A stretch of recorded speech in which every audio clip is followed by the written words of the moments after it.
Massachusetts, including Legal Director Jesse Rossman, you'll hear from shortly, ACLU of Vermont, the Clear Legal Clinic at CUNY, and the law firm of Emery, Shelley, Bickerhoff, Abdi, Ward, and Maisel LLP. Together, your courage has shown through 24/7, and we are grateful to all of the advocates. You know, the courts and the judges, too, have shown great courage, from judges here in Massachusetts to Vermont to the Second Circuit in New York and beyond. They have checked unlawful executive action and have defended the rule of law. We also see courage in the press, and we salute your role in keeping the public informed of Rümeysa's arrest, of the conditions of her detention, of these complex legal issues, and the depth and support and love and courage shown by her friends from the Tufts community and from the Turkish missions.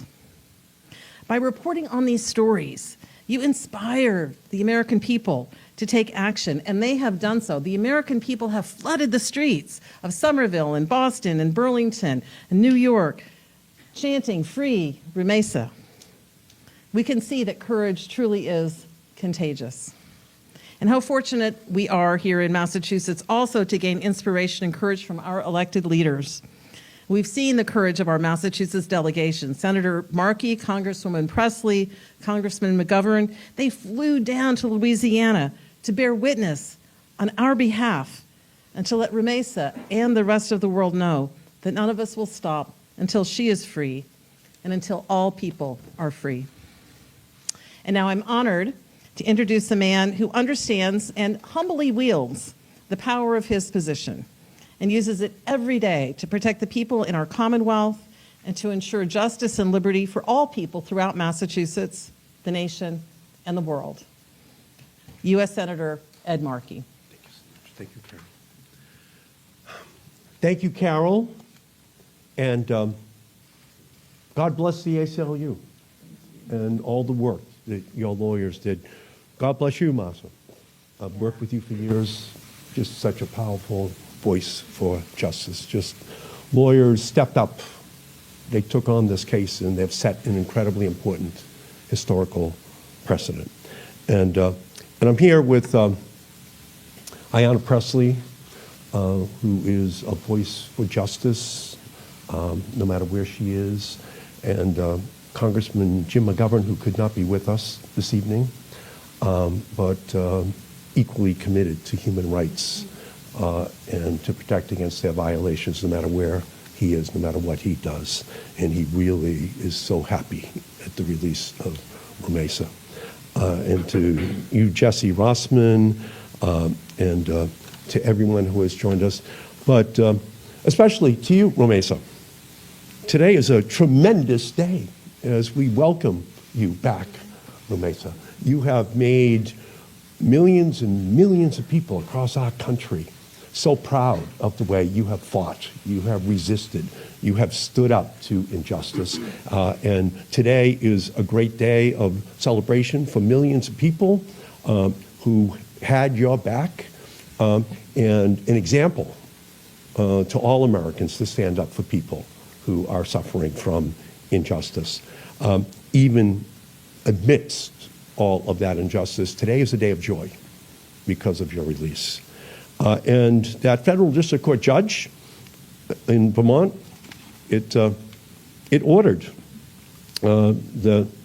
that release, and the joy that comes from welcoming a friend and a loved one home, that joy comes from a moment here in the springtime.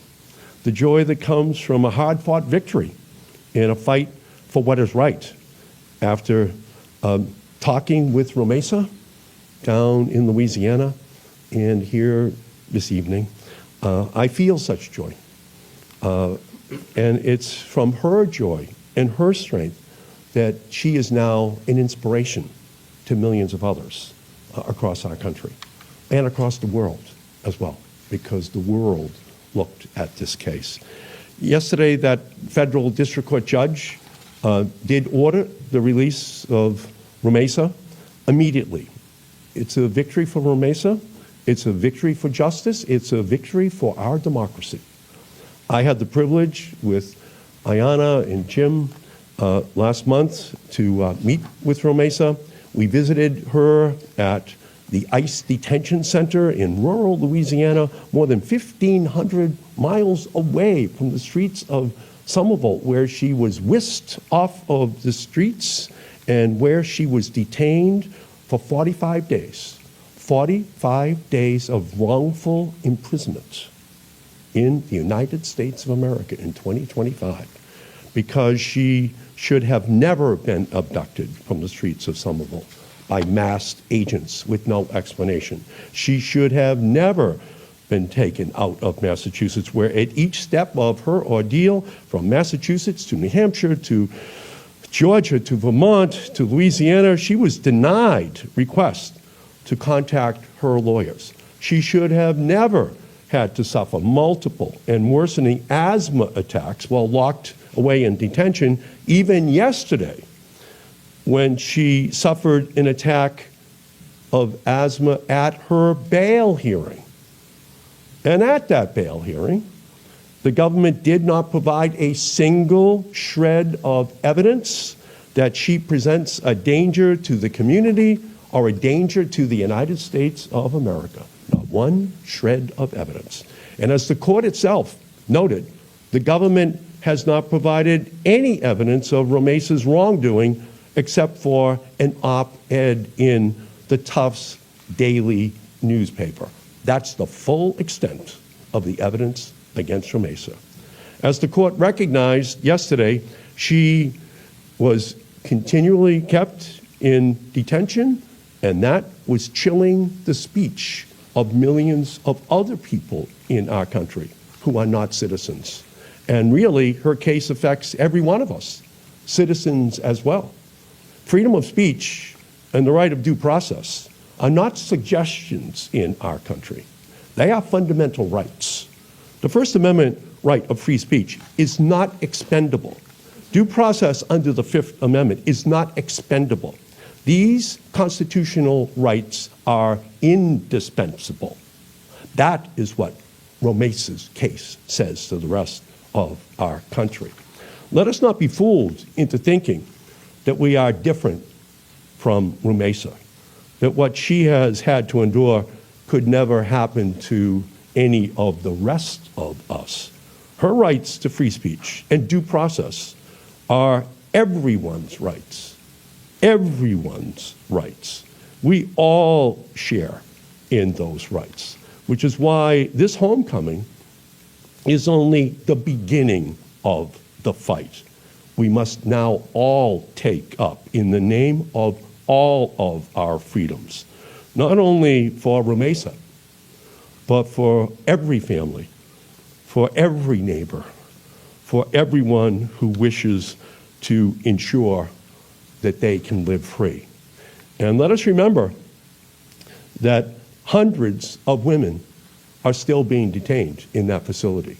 The first thing that Rümeysa said to us is, don't forget the other hundreds of women back in that detention center in Louisiana who do not know what they are charged with, who do not know what their rights are.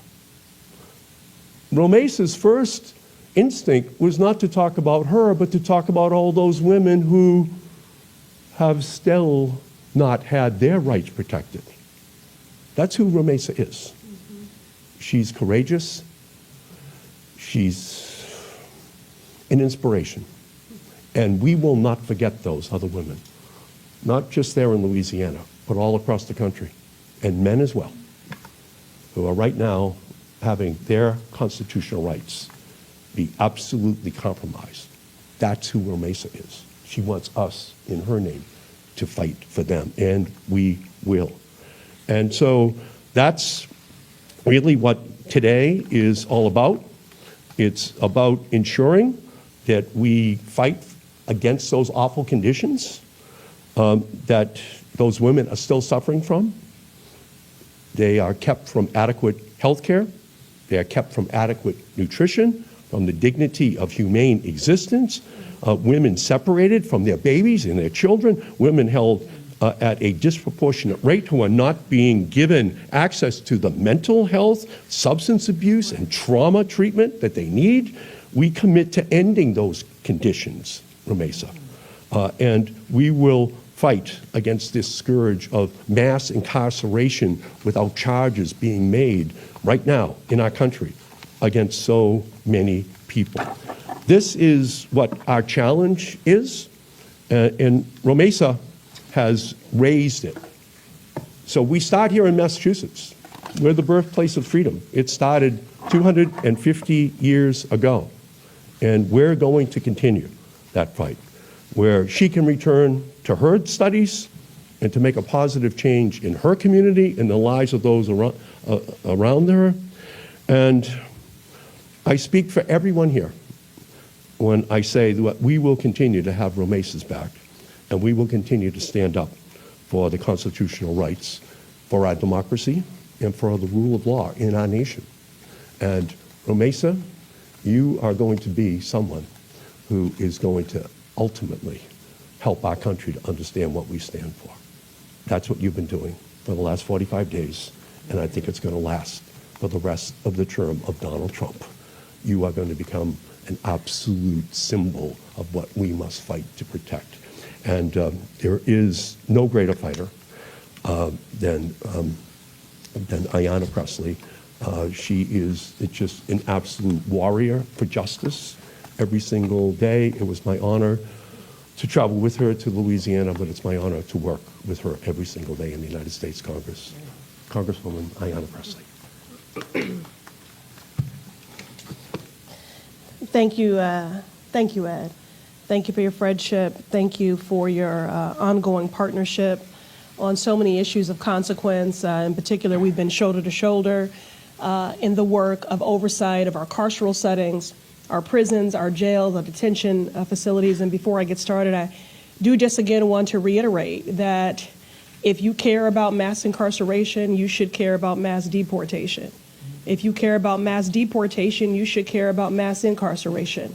This is not only the grave injustice that Rümeysa, Mahmoud, Mosin, and many more have experienced is not only inhumane and cruel, but incredibly profitable.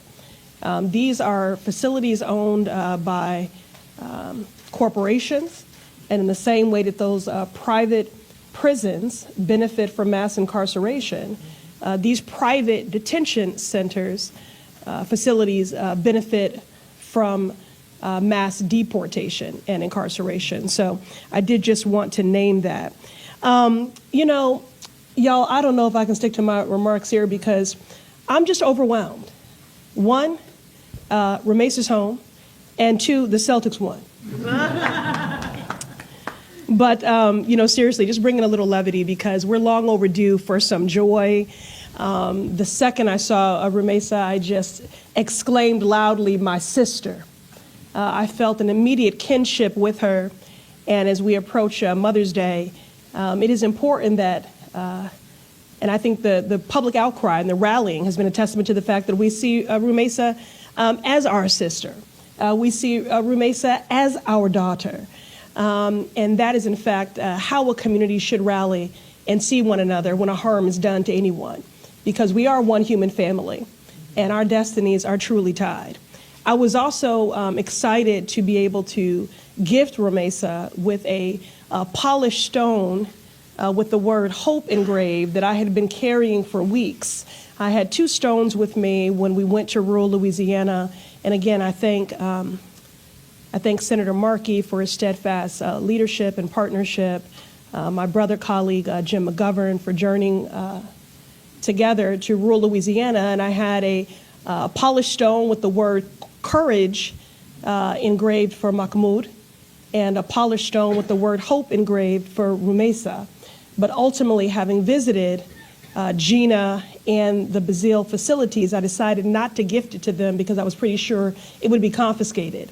So I was so excited to be able to place that in the palm of her hand today because I just wanted her to not lose hope and to know that we had come to see about her and we were going to continue to do that until she was freed.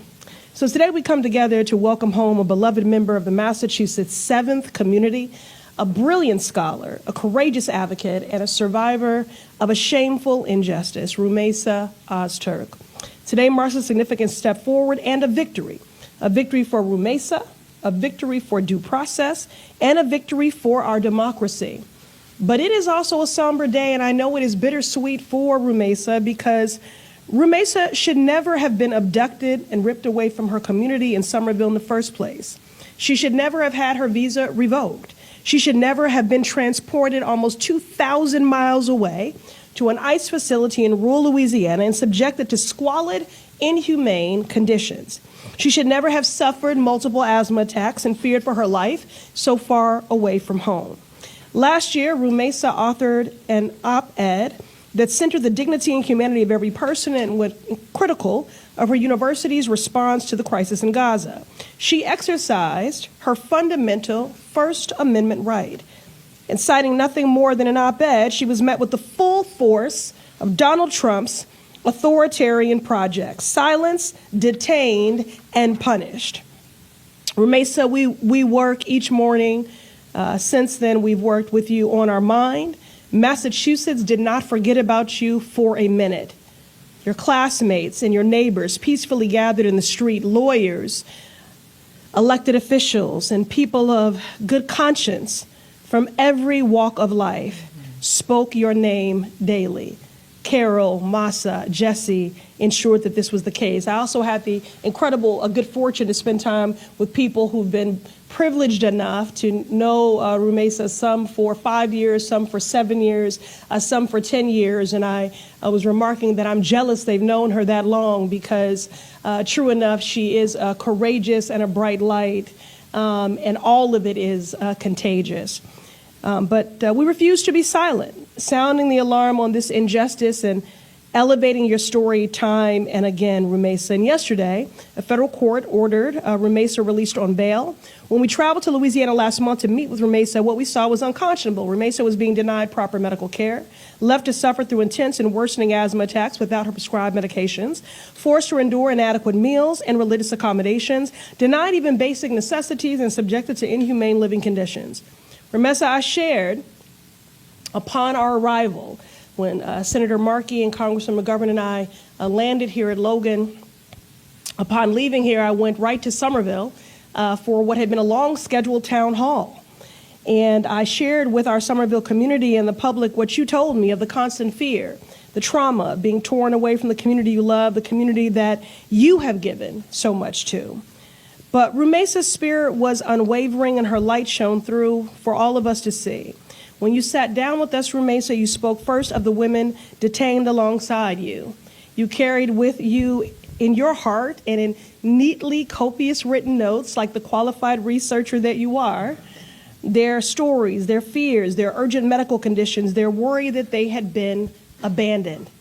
I was haunted by those words when Rümeysa said, the women here have cried aloud, has God forgotten about us? Has the world forgotten about us?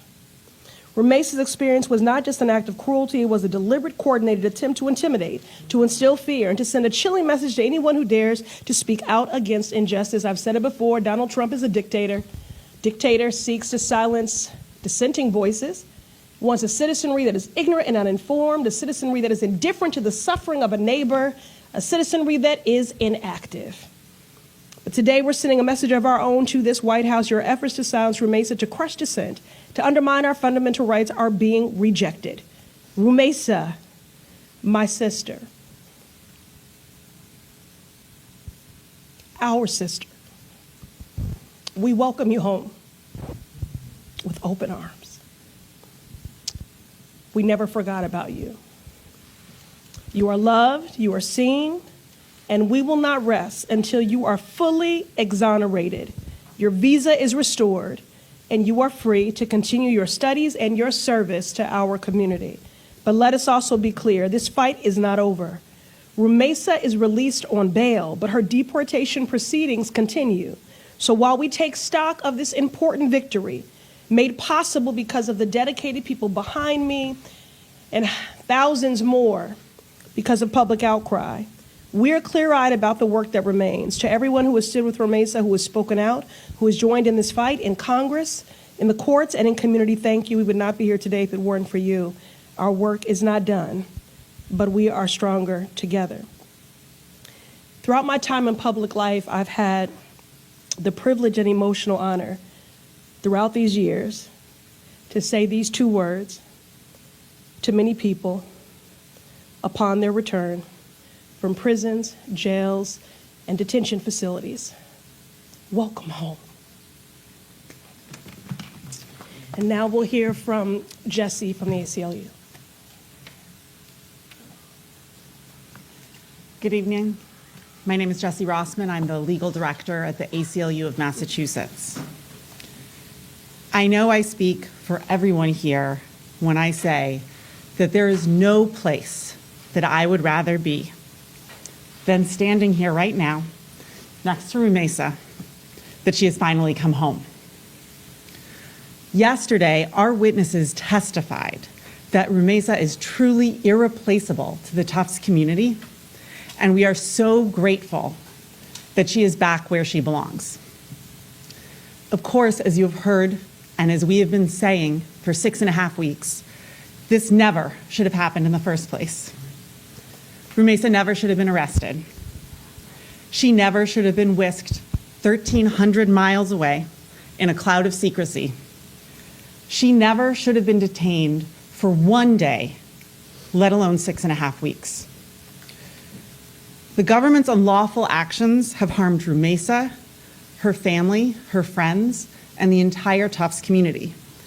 It is a violence to rip someone away from her home for no reason, no justification, except the lawful expression of her beliefs. But the government's unconstitutional and targeted arrest and detention of Rümeysa also inflicted a broader harm. Through its actions, the government tried to send a message to everyone who was watching that if you express an opinion that the government disagrees with, you can face severe punishment, including the loss of your liberty. The government has sent this message not just through its actions towards Rümeysa, but through their actions of a broader policy to target arresting and detaining international students and academics who are advocating for Palestinian rights. In the face of this government retaliation, the federal courts are sending a very clear message right back. And that message is, this is not how we behave in this country. Yesterday, the federal judge in Rümeysa's case unambiguously stated that the government's arrest and detention of Rümeysa raised serious First Amendment and due process concerns. He repeated that multiple times from the bench, and it is critically important that all of us listen to that repetition. This confirmation that the First Amendment protects all of us in this country has been reflected in federal court decisions who in the last 2 weeks have released other people, both in Vermont court decisions and in Minnesota court decisions, who are similarly raising First Amendment and due process claims in their pending habeas petitions. Legal teams across the country will continue to fight for the release of those who remain detained, including Mahmoud Khalil and Dr. Sori. Rümeysa's legal team will continue to fight for her in her immigration case and in her federal court habeas petition. But I also want to place a call out to everyone who was watching this case. And I know that there were so many of you in the Commonwealth, across the country, and truly across the world. Please continue to stand up and speak out for the First Amendment. Free expression matters to all of us. It is the backbone of a free society. In order for the First Amendment to protect any one of us, it needs to protect every one of us. And that means that it is incumbent upon every single one of us to speak up and echo what we are hearing the federal courts say. And that is to say, we don't do this in this country. In this country, your right to express your beliefs is protected without fear of government punishment. I want to turn it over to another one of the attorneys on Rümeysa's case, Masa Kambabi. Good afternoon. We are heartened by Judge Sessions' strong decision in support of the rule of law and Rümeysa's release. We look forward to continuing to press her case, not only in immigration court, but in federal court, because that's the right thing to do. There have been enormous government resources expended on detaining someone unjustly, not only Rümeysa, but Mahmoud Khalil, Mohsen Madawi, who thankfully has been released, Dr. Suri, Laka Kordia, and many others for their advocacy and speaking out against the genocide in Gaza. Rümeysa is an incredibly talented person, as you've all been getting to know her, an incredibly loving person, a peaceful person, and she should never have been detained in the first place. I call on the government to focus their resources on actual threats to our nation, not talented international students, international scholars, immigrants who've been wrongly vilified and placed into detention facilities, essentially prisons. These immigrants make our country vibrant. They make us who we are, the great nation, and we must uphold the rule of law, freedom of speech, and freedom of expression. Rümeysa's release is an incredible victory for due process, for free speech, for all of us as Americans. You may be wondering, how does this affect me? This seems to only affect a small group of people, but that's not true. As the judge said in his decision yesterday, what has happened to her is a signal or a sign to millions and millions of people in this country working here, part of our communities, part of our families. There are people that work in our grocery stores, in our hospitals, in our banks. They're our neighbors, our loved ones. We must stand up for them and continue to defend not only their rights of free speech, but ultimately it's our right to free speech. Thank you.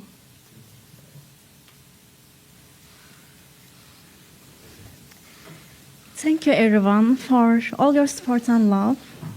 In the last 45 days, I lost both my freedom and also my education during a crucial time for my doctoral studies. I am so excited to get back to my studies, community, friends, professors, and my students. My dear professor and lab mates are here today, so I just want to highlight that and thank you. Thank to them. So with my incredibly talented lawyers team, Jesse, Massa, and many more, I will continue my case in the courts. I came to United States to pursue my graduate studies, learn and grow as a scholar, and also to contribute to child development fields with my teaching, research, and applied work. America is the greatest democracy in the world, and I believe in those values that we share. I have faith in the American system of justice. This has been a very difficult time for me, for my community at TAS, at Turkey. But I'm so grateful for all the support, kindness, and care. My advisor sent me my dissertation proposal to the prison. My lab mates have been reading me books on the phone that are very old. And my department professor students have sent me so many letters of support, so much love and comforting words. My union organized on behalf of me and other international students with so much effort, love, and care. I had so many lovely people sending me letters, comforting words again. So thank you all. And finally, I will also remind one more time, please don't forget about all these wonderful women in the immigration detention systems. I was so tired of witnessing cries and pain that can be all preventable.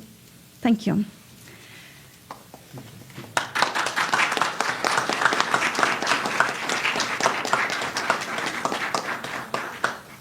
We have time for a few questions for the attorneys or for the Congresswoman or the Senator. Should international students refrain from expressing themselves, writing op-eds, joining in protest? Is this a dangerous time? Jesse? I think what we have seen time and again is the lawyers speaking out, the public speaking out, and the courts issuing decisions that continue to confirm that the First Amendment protects all of us in this country.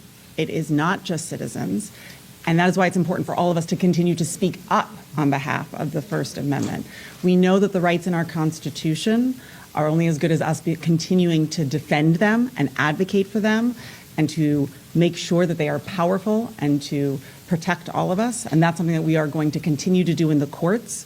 But I really do want to continue to reiterate, this is not just happening in the courtroom. It is incredibly important, as Masa said, for us to continue to fight in the courts as lawyers, but it is at least as important, if not even more important, for the public to continue to speak out, for the public to continue to exercise their free speech, and to continue to push back and say, this is not what we do here. May I just say that J.D. Vance said recently, a Yale Law School graduate, that the courts should just do what President Trump decides that they should do. Obviously, J.D. Vance missed the first week of constitutional law class at Yale Law School because the first case you learn is the case of Marbury versus Madison. And that case says very simply, the courts determine what is the law. The courts determine what is constitutional. What has happened here in federal district court is that the law has been interpreted to say that Donald Trump and all of those agents of Donald Trump have exceeded their constitutional powers. And that's why Rümeysa is standing here right now. So too, other foreign students and domestic students as well, students from the United States of America, they should have some hope that the courts are standing up, that they're interpreting the First Amendment to give rights to all students, that they're interpreting the Fifth Amendment to say that due process is extended to every student in our country. So this is a huge victory for the ACLU, for all of Rümeysa's lawyers, and I think it's the beginning that can help to reduce some of the fear which has been injected into the student population all across our country. It's the beginning. There's still a big fight ahead, but I think today is very good news for those students who want to be able to express themselves. I'll just reiterate that, yes, building upon what my good colleagues behind me have offered, yes, the courts and our campuses, our college presidents, certainly, again, Donald Trump is someone who governs from a place of grievance and retribution politics, and so there are credible reasons to be fearful. That being said, it is more devastating to consider the fall of our country and our democracy and the death of the freedom to learn and an eroding of our constitutional rights if college presidents fold. So the courts have a role to play here because the actions of this administration are lawless, and we continue to lead with the best defensive strategy, which is litigation, which is the courts. But this is a fight for community, and this is a fight for campuses, and this is an appeal to our college presidents to defend every member of their communities, to practice their values, to defend the constitutional rights of each student, and also in doing so, to defend the freedom to learn. I'll just add that the bar associations have stepped up. The American Bar Association, the Boston Bar Association, American Immigration Lawyers Association. We're all here to help support our communities, our students, our scholars. Every American deserves protection, and the bar associations are here. The legal team, the government said they revoked Rümeysa's student visa because they claimed she supported Hamas, which they quote said relatively killing Americans. Can you address that claim? As the judge said, he gave the government weeks and weeks to present evidence, and they submitted nothing. In fact, the charges against her don't even talk about foreign policy, don't talk about Hamas. There's no comments related to that, and obviously they have no evidence, and we need to make sure that they're held accountable for that. Go ahead. I just wanted to say, I mean, this has nothing to do with immigration. It has nothing to do with law and order. It has nothing to do with foreign policy. It has everything to do with power. That's it. And the reason why Senator Markey, myself, and Congressman McGovern traveled to rural Louisiana is because we want this administration to know, this hostile administration to know, in the midst of an active government takeover, that their abuses of power of the executive will not go unchecked. This is simply about silencing dissenting voices. And so this could be anyone. It could be anyone in Worcester. It could be anyone in Newark, New Jersey. It could be anyone, any place in this Commonwealth. If you are on the opposing side and worldview of this administration, it could be you for suffering a miscarriage. It could be you for reading a banned book. It could be you for practicing diversity, equity, and inclusion, all things that they seek to criminalize.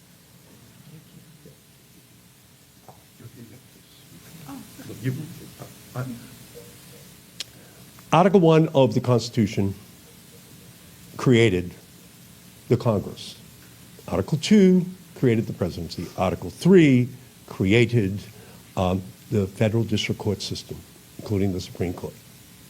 There is no Article 3.5, the Muskocracy, which allows Elon Musk and Doge and his White House allies to rumble through all of the constitutional protections that are built in to the original articles.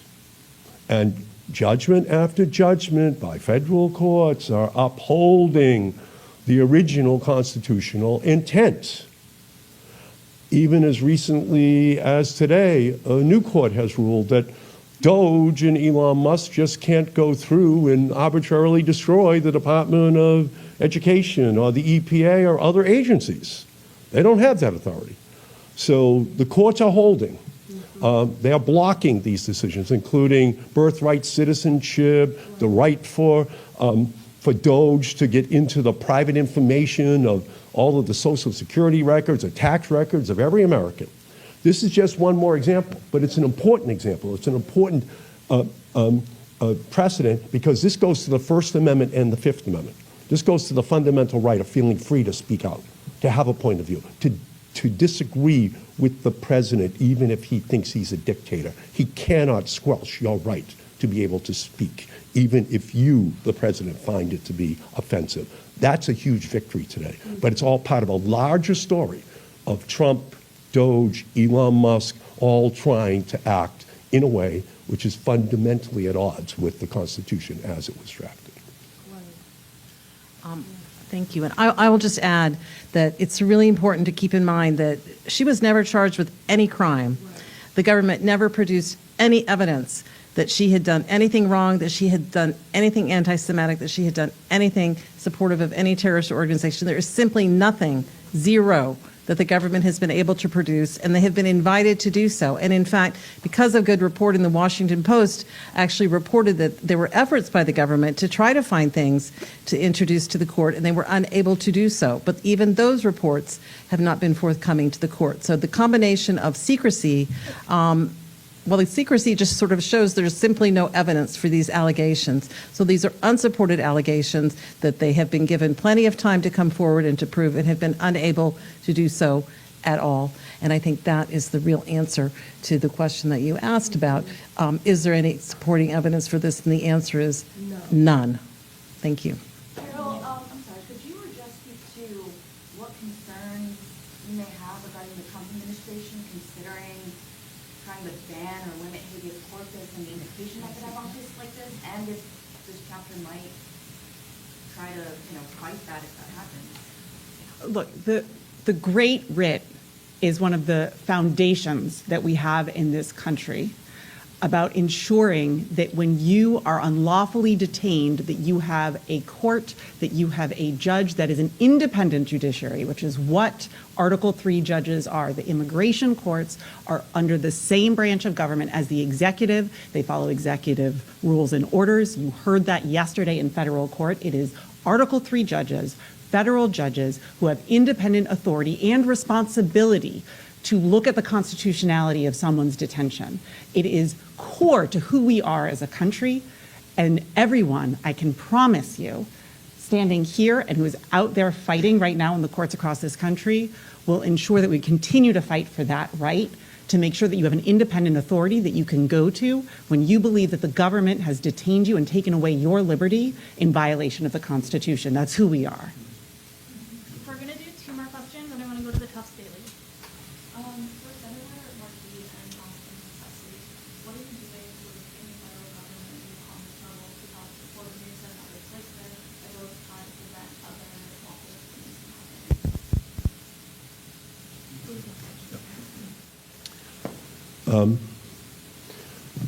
Number one, we are having the back of everyone who are going to the courts. That's the first line of defense. And again, we thank the lawyers who are stepping up and doing this, many of them pro bono, to uphold the Constitution. We're also on the floor of Congress, and Congresswoman Pressley and Congresswoman Governor and I, we're putting a spotlight. And in Rümeysa's case, we tried to put a Klieg light on her because she represents so many other thousands of people who right now are sitting behind bars without even knowing what the charges are against them. What we saw in Louisiana was Kafkaesque. We saw hundreds of women who don't even know what the charges are against them in the United States of America. This is not Stalin Russia. This is the United States of America right now. And so we're putting the spotlight on this, and we can feel the rallying of the American people behind it. And third, we're going to the streets. What happened here in Boston just 4 weeks ago, with 100,000 people coming out to Boston Common and Boston City Hall Mall, is happening all across the country. The people are rising up the more that they can see these crimes against the Constitution that are being attempted to be perpetrated by the Trump administration. So that's our responsibility, to continue to represent the birthplace of freedom, Massachusetts, where John Adams drafted the Constitution, drafted the Code of Liberty and Freedom, which is enshrined in the United States Constitution because it's the basis of the Massachusetts Constitution as drafted by John Adams. In fact, when he defended those British soldiers at the Boston Massacre, John Adams was trying to send a very strong message that everyone is entitled to due process. Everyone is entitled to have their rights protected. And that's what Congresswoman Pressley and Congresswoman Governor and I are trying to do. We're trying to raise this message that Boston and Massachusetts has been sending for 250 years about the rights of everyone to have due process and the right of free speech. And we really are gratified by the extent to which it is absolutely resonating increasingly across our country, even though there are people who may disagree with the words that are spoken. No one should disagree with her right or anyone's rights to speak. I associate myself with the words of my colleague, and would just simply add that, being fully transparent, given the chaotic nature, the hostile climate that we find ourselves in, any response that we have feels that it falls woefully short because the pain and the injustices are acute. And so they beg an immediate prescriptive fix, but we don't have one available to us. We are meeting lawlessness with the rule of law. And that is why we have to resist and reject at every turn Donald Trump's vision for this country. And that is not just the work of 200 plus Democrats in the House. That is the work of everyone, because we are not just trying to figure out how to weather the next 4 years. This fight, this moment, will determine the next 100 years for this country. So what I'm calling on all of us to practice is not patience, but stamina. We have to be vigilant, and we have to summon the stamina for these fights. But if we acquiesce, or if we're complicit in our silence, or if we otherize who stands to be impacted by this, and please know this harm is coming for everyone. If you want to try to otherize and marginalize who this is happening to and who's going to be harmed, this harm is coming for everyone. This is about our collective. This is a fight for all of us. So we have to be vigilant.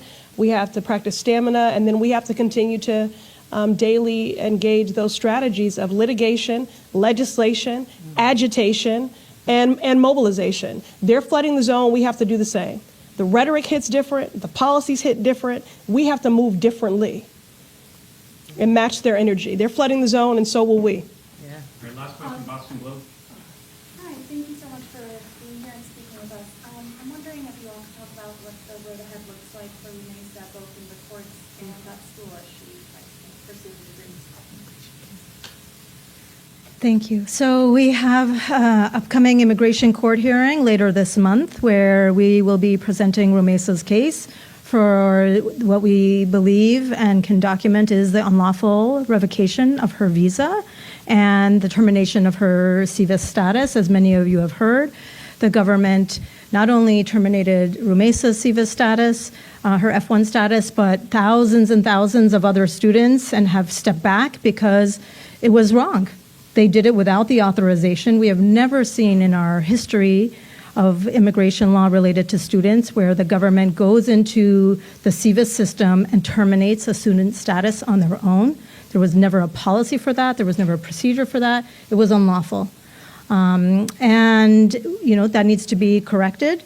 It's the universities that welcome these students here and monitors their status. So we're going to be fighting that in immigration court because we know that we're on the right side of the law.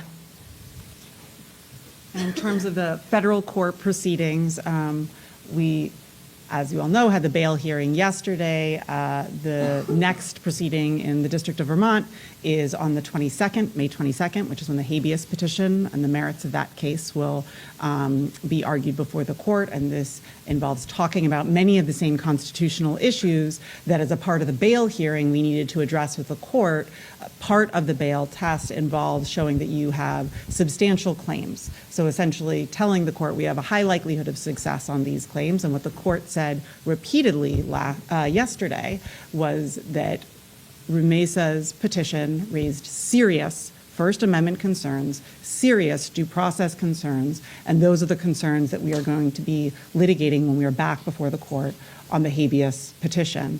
I also want to say that what we know is that we heard testimony and we saw the documentary evidence that we submitted to the court from nearly 24 of Rümeysa's colleagues, the people that she studies alongside, the people that she learns from, the people that she is teaching, and how integral she is to that community. The judge heard that testimony. He read that testimony. As a part of what his final statement was from the bench, he reiterated how clear it was that Rümeysa was core to the Tufts community and is contributing to her academic field in ways that benefits not just her and her education, although of course that is important, it is why she came here, but is benefiting the very field that she works in, which again is childhood development, working to protect children, working to ensure that children are being raised in an environment where they feel safe and where they can positively contribute to those around them. And those are exactly the kinds of people that we want to come to this country and lift all of us up. Right. All right, thank you so much.